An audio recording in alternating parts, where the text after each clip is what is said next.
Assalamualaikum warahmatullahi wabarakatuh. Allahumma sholli ala Sayyidina Muhammad wa ala ali Sayyidina Muhammad. Pemirsa yang dirahmati Allah, marilah kita simak ceramah dari Buya Arosi Hashim dengan tema menghisap diri sendiri. Sebelumnya marilah kita perbanyak sholawat minimal 1000 kali sehari, agar hidup kita penuh barokah dan mendapatkan syafaat kelak. Jangan lupa berikan dukungan kepada channel kami dengan memberikan super thanks seikhlasnya. Semoga menjadi amal jariah bagi Anda. Selamat menyaksikan. Assalamualaikum warahmatullahi wabarakatuh. Alhamdulillah rabbil alamin, hamdal hamidin, hamdal mustaghfirin. Asyhadu an la ilaha illallah wa asyhadu anna Muhammadan abduhu wa rasuluh. Allahumma salli wa sallim wa barik ala nabiyyina Muhammad, sayyidil awwalin, sayyidil akhirin, wa ala alihi wa ashabihi ajma'in. Allahumma salli wa sallim wa barik ala nabiyyina Muhammad wa ala alihi wa ashabihi wa li baitihi wa dzurriyyatihi ajma'in. Sahabat yang dimuliakan Allah, pencinta Rasulullah sallallahu alaihi wasallam. Dalam satu hadis riwayat Imam Tirmizi, Nabi sallallahu alaihi wasallam bersabda, "Al-kaisu man dana nafsahu wa 'amila lima ba'dal maut." Orang yang cerdas itu adalah orang yang dana nafsah. Apa arti dana nafsah? Orang yang kemudian melihat ke dalam dirinya. Dana, melihat ke dalam dirinya, mendekat ke dalam jiwanya. Wa 'amila lima ba'dal maut. Lalu beramal, mempunyai visi yang jauh, visinya ke alam setelah kematian. Sahabat yang dimuliakan Allah, hadis ini hadis sahih, riwayat Imam Tirmizi, murid Imam Bukhari, dan menjadi asas dalam ilmu kerohanian Islam. Dalam hal ini kami ingin mengupas, kenapa Nabi SAW mengatakan nafsahu? Nabi tidak mengatakan hawa atau syaitanah. Nabi tidak mengatakan akalatah. Nabi tidak mengatakan orang yang cerdas itu orang yang memperhatikan apa gejolak syahwatnya, tidak. Apa gejolak dunianya, tidak. Apa gejolak yang lain, tidak. Apa yang dia perlukan esok hari, kebutuhan dia esok hari, tidak. Itu cerdas standar, cerdas biasa. Tapi al-kaisu man dana nafsahu. Orang yang cerdas itu kais. Orang-orang yang mau memperhatikan, menghisap dirinya sendiri. Menghitung apa yang dilakukan. Oleh karena itu, Sayyidina Al-Hasan Al-Basri, salah satu murid Sayyidina Ali, karramallahu wajhahu wa radhiyallahu ta'ala anhu, mengatakan, la yulqil mu'min, ya, tidaklah seorang mukmin melewati satu hari, menghadapi satu hari, melainkan seorang mukmin itu mengatakan, untuk apa aku makan? Untuk apa aku tidur? Untuk apa aku berbicara? Untuk apa aku berangkat pagi, pulang sore? Untuk apa? Untuk apa? Jadi dia mempertanyakan dirinya. Maka kabar gembiranya, teman-teman sahabat yang dimuliakan Allah, apabila kita telah mulai bertanya, kok hidupku begini-gini aja ya? Apakah aku akan selamanya berangkat pagi, pulang sore? Apakah aku akan selama-lamanya seperti ini? Jika perasaan itu ada, maka pastikan, ini kabar gembira dari Imam Hasan Al-Basri, di dalam kalbu ini ada nur iman. Alhamdulillah. Tapi jangan senang dulu. Teruskan pertanyaan itu dalam diri kita. Maka Nabi SAW mengatakan, wa amila lima ba'dal maut. Teruskan pertanyaan itu, lalu kamu merencanakan kehidupan yang lebih panjang lagi. Kehidupan dengan visi yang lebih jauh. Teman-teman semua, sehebat-hebat dan sesukses-sukses orang di dunia, maka mereka visinya hanya bagaimana mengumpulkan apa yang menyenangkan di dunia. Silakan lihat motivator ulung, silakan lihat miliarder, bahkan triliuner, semua mereka hanya bercerita bagaimana suksesnya membangun karirnya, membangun bagaimana dia hidup nyaman, mewah di bumi ini. Tapi betul itu cerdas. Tapi ada yang al-kais, ada yang jauh di atas itu, kecerdasannya melampaui dunia ini. Wa amila lima ba'dal maut. Orang ini sedang merencanakan jalan panjang yang jauh, yaitu setelah kematian. Sahabat yang dimuliakan Allah, orang meninggal, hidupnya belum selesai. Masih ada alam barzakh. Itu rasanya seperti ribuan tahun, mungkin ada yang 100.000, ada yang 500.000 tahun, ada yang 50.000 tahun.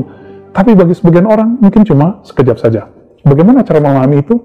Bukankah kita dulu di masa-masa masih naik angkot, naik bis, berdesak-desakan. Kalau di samping kita orang yang cantik, yang gagah, yang luar biasa, harum, rasanya 2 jam terasa seperti 2 menit. Tapi kalau kita di sampingnya ada orang-orang yang penampilannya jelek, bau, orangnya tidak nyaman, maka 5 menit rasanya 5 jam. Begitulah kira-kira kelamaan ataupun kecepatan waktu di alam sana. Teman-teman sahabat yang dimuliakan Allah, masa itu masih panjang. Setelah itu masih ada lagi. Tapi apa kabar tidak enaknya? Para ulama kita dalam kitab akidah misalnya, yang masih hidup, Al-Habib Zain bin Sumaid menulis salah satu kitab akidah dan beliau mengatakan, siapa yang belum sempurna, yang belum matang latihan rohaninya di dunia, maka dia mesti menyempurnakannya di alam barzakh. Tapi teman-teman semua, di alam barzakh itu lamanya bukan main. Jika di sini hanya 1 hari, di sana mungkin memakan ratusan ribu tahun atau puluhan ribu tahun. Maka mumpung masih di sini, cari orang yang bisa membimbing kita untuk bisa melihat diri kita yang terdekat. Wa fi anfusikum afala tubsirun. Dalam surat Zariyat ayat 21, Allah Subhanahu wa taala menyindir kita karena kita terlalu banyak menyorot orang lain. Kita terlalu banyak memperhatikan orang-orang sekitar. Bahkan tidak jarang kita memperhatikannya dengan rendah. Tapi kita jarang memandang diri kita dengan kerendahan itu di hadapan Allah. Apa kata Allah? Az-Zariyat ayat 21, wa fi anfusikum afala tubsirun. Di dalam dirimu, apakah engkau tidak memandang? Apa yang kita pandang? Dari ujung, dari awal, dari pangkal, dari kiri, dari kanan, tidaklah lebih tubuh ini kecuali bau, najis, busuk, penyakit, semuanya ada dalam tubuh ini. Maka untuk perjalanan yang panjang, untuk menembus alam akhirat, kita tidak mungkin hanya dengan menggunakan tubuh ini, harta-harta fisik yang hanya berhenti di depan makom kita. Maka sahabat yang dimuliakan Allah, Allah menyindir, afala tubsirun, apa kamu tidak memandang? Tapi Allah pun menyadari, orang-orang tidak buta mata, tapi mereka buta kalbu, ta'mal qulub. Mereka buta kalbu. Kalbu ketika buta, maka orangnya disebut tidak punya basirah. Maka indikator sederhananya, ketika ada sedikit kesalahan orang di sana, terasa besar di mata kita.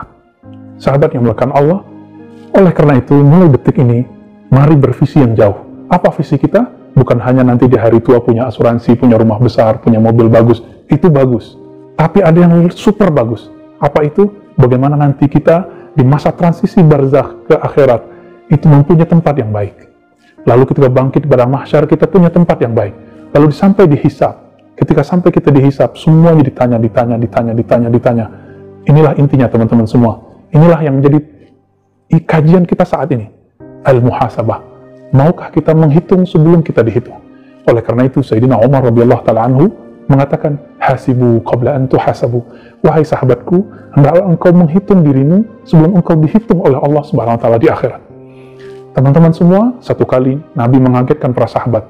Apa yang Nabi kagetkan itu, yang Nabi katakan kepada mereka, wahai sahabatku, apa yang engkau buang hatta di tempat buang air kecil, buang air besar, itu pun nanti dihisap oleh Allah.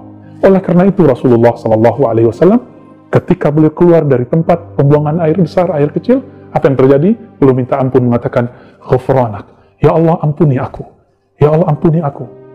Pasti kita bertanya jika kita penasaran, apakah Rasulullah masih menyisakan dosa?